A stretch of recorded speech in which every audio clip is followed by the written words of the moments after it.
Assalamualaikum warahmatullahi wabarakatuh. Kembali lagi dengan Bidan Nosi. Kali ini kita akan bahas tentang kisi-kisi bidan ahli pertama. Jangan lupa untuk klik tombol subscribe-nya dan like ya, agar Bidan Nosi dan sahabat nakes terus semangat untuk berbagi ya. Materi kali ini ada materi yang ditunggu-tunggu oleh bidan ahli pertama yang kemarin sudah lolos ya di SKD-nya, terus mau belajar di kisi-kisi materi bidan ahli pertama. Yuk terus mantengin video ini dan jangan lupa ikuti videonya sampai akhir. Oke.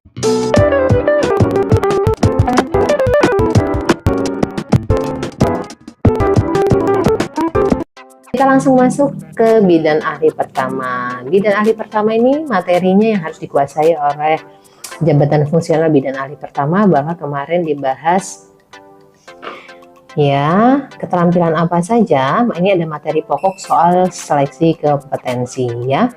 Di sini dibahas mengenai hampir sama ya, secara garis besar bidan ahli pertama, bidan terampil itu materinya hampir sama, cuma pada poin kelima pada kemampuan khusus ini memiliki sedikit perbedaan gitu ya.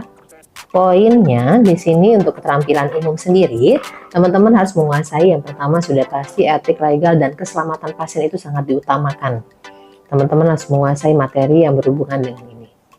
Selanjutnya, asuhan dasar praktek klinik kebidanan.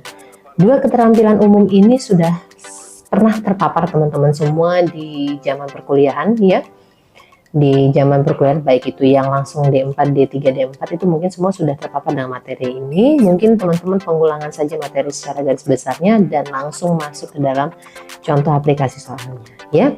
Nah, kemampuan khususnya jangan lupa untuk di screenshot ya materinya, biar jadi tambahan buat teman-teman kisi-kisi buat catatan agar berurutan. Nanti saya akan membahas nomor 1, 2 gitu ya. Jadi berurutan untuk jadi biar tidak bingung galau gitu ya. Kemampuan khususnya adalah pelayanan kesehatan ibu, anak, case pro, KB, dan untuk KIE dalam pelayanan kebidanan. Setelah itu bedanya di sini adalah kalau untuk bidan terampil mungkin lebih ke pengelolaan pelayanan kebidanan, tetapi buat teman-teman bidan ahli pertama naik satu tingkat, yaitu penggerakan peran serta masyarakat, pemberdayaan perempuan dalam pelayanan kebidanan gitu ya. Bagaimana masyarakat dan pemberdayaan perempuan itu ikut serta dalam pelayanan kebidanan. Oke. Pada pada pasal 8 di peraturan nomor 36 tahun 2019 ya, ini peraturannya nomor 36 tahun 2019. Di sini ada pasal 8 poin 2A. Bidan ahli pertama, uraian kegiatan tugas jabatan fungsional bidan kategori keahlian sesuai jenjang jabatan ditetapkan dalam butir kegiatan berikut. Bidan ahli pertama yaitu melakukan pengkajian perencanaan dan asuhannya. Baik itu kehamilan, persalinan, nifas, bayi baru lahir, KB, KESPRO gitu ya. Itu mulai dari pengkajiannya, perencanaannya sampai asuhannya. Gitu ya, teman-teman harus memahami ini. Selanjutnya yaitu adalah asuhan persalinan, baik itu kala 1 sampai dengan kala 4. Nah, di sini juga berbeda dengan bidan terampil. Mungkin di sini bidan ahli pertama ada tambahan untuk persiapan pre-op, obstetri dan ginekologi. Bagaimana persiapan ini yang bidan lakukan pada saat di rumah sakit ya. Selanjutnya yaitu KIE untuk ibu dan anak.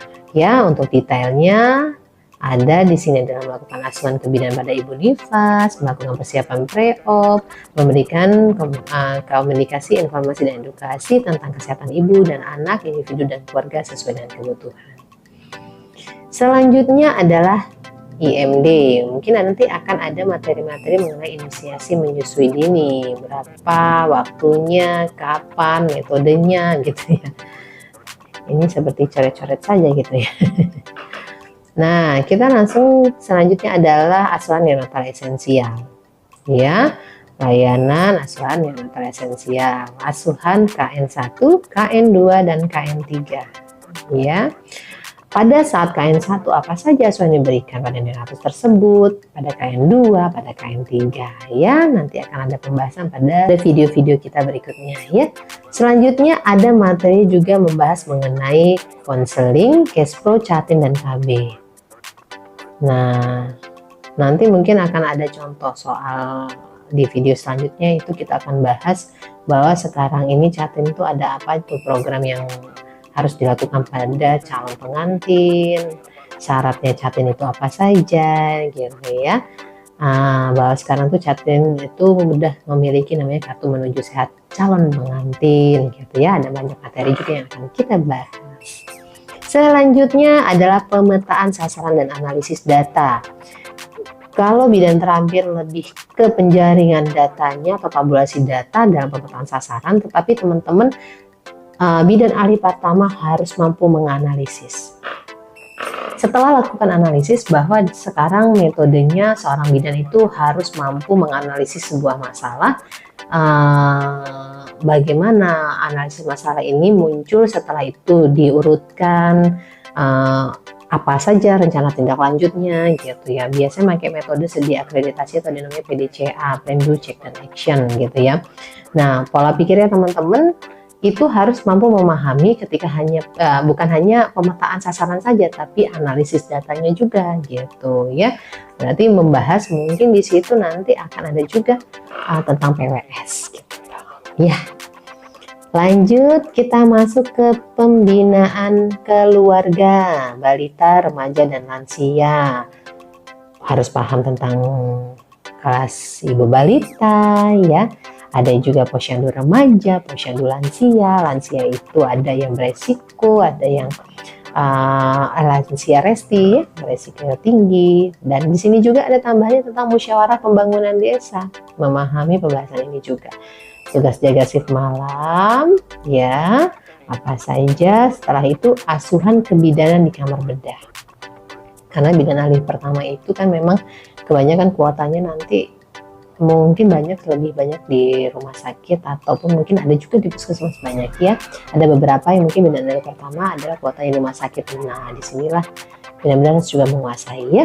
Selanjutnya itu analisis perencanaan kegiatan UKM. Apa itu UKM? Upaya kesehatan masyarakat.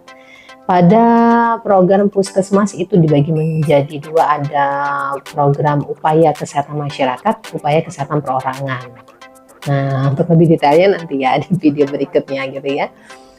Oke, lanjut lagi. Ini biasanya berhubungan dengan akreditasi nih.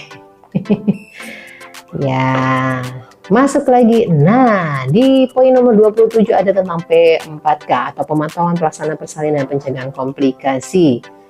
Ibu hamil itu bukan hanya sekedar menempel stiker amanat, tetapi bagaimana kita stiker dan amanat persalinan itu membantu kita dalam pelaksanaan persalinan dan pencegahan komplikasi ya. Tujuannya itu apa, tindakannya apa saja gitu ya. Selanjutnya ada monitoring dan evaluasi asuhan kebidanan di tingkat puskesmas.